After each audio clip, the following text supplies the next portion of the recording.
안녕하십니까. 안병환 변호사입니다. 여러분들하고 경제법 변시 사례형 문제를 한번 이론을 중심으로 해서 한번 정리를 해볼 시간입니다.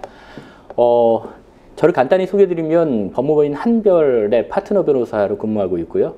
공정거래법을 공부하고 있고, 그리고 공정거래법과 관련된 공정거래와 관련된 사건들을 실제 직접 진행하고 있는 실무 변호사입니다.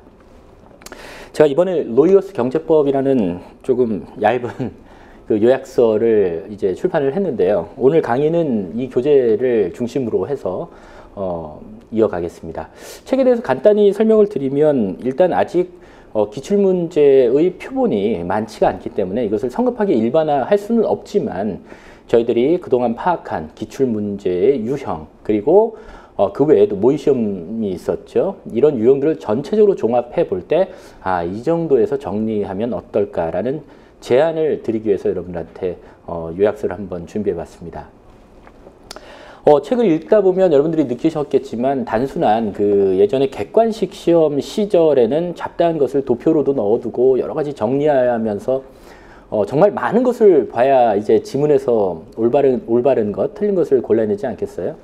그러나 이 시험의 특징은 뭐냐면, 잡다하게 많이 아는 것이 중요한 것이 아니라 깊이 있게, 그리고 깊이라는 것은 사례형 문제에서 나타난 설문을 통해서 나타난 쟁점을 논리적으로 현행 법 규정, 법리에 비춰서 풀어낼 수 있는 정도의 깊이를 말하는 겁니다.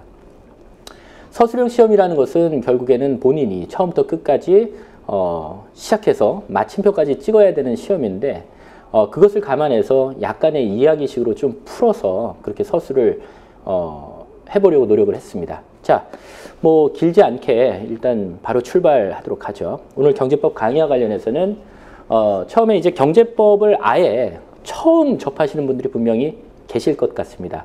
예전에 학부 때 수업을 듣거나 사법시험 시절에 경제법을 공부한 적이 있다, 이런 고수도 계시겠지만, 지금 어느 정도 처음 접하고, 그리고 처음 접할 때 과연 경제법을 어떻게 정리해야 될지 이 부분을 먼저 설명을 한번 해보고 공유해보죠.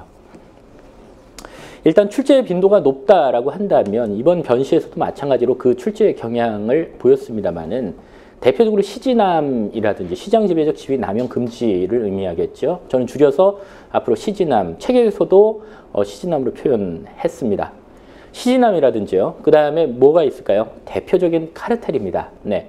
저희 법상 표현은 19조죠. 공정거래법 19조에서 금지하는 부당한 공동행위를 말하겠죠. 이 카르텔과 관련된 부분이 대표적으로 여러분들이 준비를 하셔야 될 부분이고, 그 외에 중요한 부분으로 본다면, 학술적으로는 좀 무시받기도 하지만, 불공정 거래 행위, 법 제23조죠. 이 부분에 대한 규정을 중심으로 해서 공정거래법을 준비를 하셔야 됩니다. 그 외에 준비할 부분은 기업 결합이라든지 그 외 작은 논점들을 이제 천천히 여러분들이 정리를 해보셔야 되겠죠. 그리고 이제 소비자법에서는 단언컨대 약관규제법에 대한 이론적 논의를 잘 정리를 하셔야 됩니다. 물론 소비자기본법에 따라서 소비자들이 대응할 수 있는 여러 가지 절차, 방법, 수단 이런 것들을 묻는 경우도 있었지만, 소비자법 영역에서 가장 이론적인 깊이가 있다, 이론이 어느 정도 들어있다라고 하는 부분은 약관규제법입니다. 따라서 여러분들이 비중을 둘 때, 정리할 때 약관규제법에 대한 부분도 잘 정리를 해두셔야 됩니다. 제가 이렇게 강조하는 부분은 공정거래법, 이 경제법을 선택해서 시험을 준비하시는 분들이라면, 그리고 합격권에 들어있는 분들이라면 대부분 다 잘 쓸 수 있는 뻔한 그런 이슈들입니다. 그런데 이렇게 남들도 다 잘 쓸 수 있는 그 영역에서 특히 여러분들이 조심하셔야 돼요. 정말 깜짝 놀랄 정도로 소위 말하는 불이타의 문제가 나와버리면 다 못 쓰는 거거든요. 그런 문제가 아니라 누구나 예상할 수 있는 시지남이라든지 이런 부분이 나온다면 정말 자신의 색깔을 담아서 제대로 써야 됩니다. 논리적인 부분까지 다 포함해서요. 막 논점만 빠지지 않고 다 쓰면 좋은 점수가 나올까요? 절대 그렇지 않습니다. 출제는 제가 누누이 강조하지만 사례형 문제라는 것은 논리적 풀이를 묻고자 하는 겁니다. 그리고 출제자는 그것을 바라고 있고, 쟁점을 숨기기 위해서 교묘한 서술 형태로 해서 넣어놔서 물어보고 있거든요. 그러면 대충 눈에 보이는 것부터 막 쓰고 그냥 빠짐없이 쓰면 다 나는 면가락이고 난 높은 점수다. 이렇게 생각하시면 안 됩니다. 오히려 쓸 말은 다 썼지만 전혀 논리에 맞지 않는 전개, 그리고 막 왔다 갔다 이렇게 하면 채점자의 입장에서 이렇게 좋은 인상을 주지를 못할 거예요. 그런 경우에는 고득점을 받을 수가 없습니다. 따라서 그 약관법 쟁점 위주 이론을 정리하는데 지엽적인 내용은 과감하게 생략한다고 제가 이렇게 제안을 해드린 건 뭐냐 하면 생략한다고 해서 아예 공부를 하지 말라 이런 의미는 아닙니다. 자, 경제법 시험에 대해서 다시 한번 생각해 보세요. 또는 경제법 과목을 선택해서 용감하게 시험을 봤던 선배들에게 한번 물어보십시오.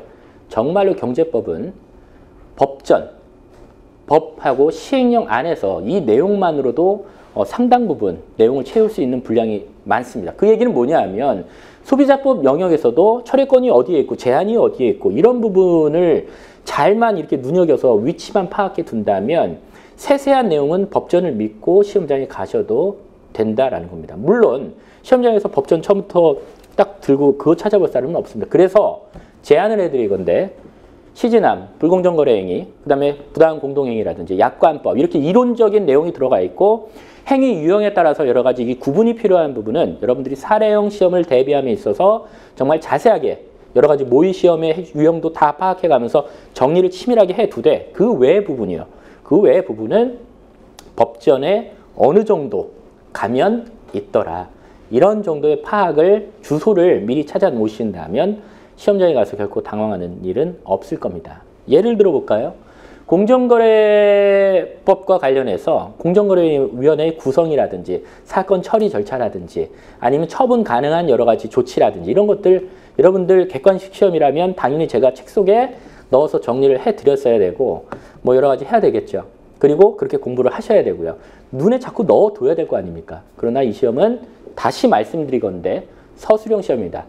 지금 말씀드리는 이런 절차적이고 세부적인 것들은 공정거래법 법 규정의 주소만 알고 있으면 나중에 필요할 때 실제 그런 문제가 나올지도 의문이지만 설사 나온다고 한다면 조문을 찾아서 어느 정도 채울 수 있습니다. 나머지 서술과 결론 부분은 그동안 쌓아왔던 공정거래법 일반론, 총설, 그리고 접근에 대한 이론적인 토대를 여러분들이 멋지게 시작하고 마무리 지어준다면 그 부분에 대해서 꽈락이나 이런 부분을 걱정하실 필요는 없습니다. 특히나 소비자법 영역에서 여러분들이 공부하시다 보면 지칠 수도 있을 거예요. 너무 지엽적이고 너무 세세한 것까지 들어간다. 그렇다면 어떻게 해야 돼요? 처음에 소비자법 영역에서 각 챕터별로 어떤 논점이 있을 때 어떻게 처음에 서서를 통해서 멋지게 접근하고 서술을 시작할 것인지 이런 고민이 우선돼야 돼요. 서술형 시험이기 때문에 그렇습니다. 내용을 채워갈 부분도 법전을 통해서 해결할 부분이 상당히 많다. 이 부분은 경제적인 관점에서 접근해서 참 여러분들이 적은 노력으로 어느 정도 노력으로 내용을 정리할 수도 있을 것이다. 저는 그렇게 생각합니다.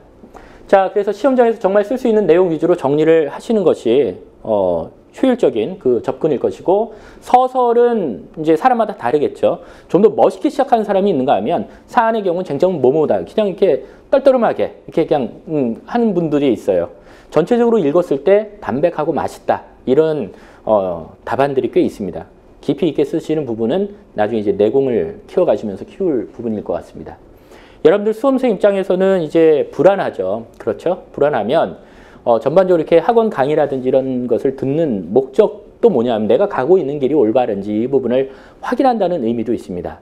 또 다른 루트로 모의 시험이라든지 이런 출제 유형도 어느 정도 확인해서 이런 취지로 접근해서 이렇게 나오는구나.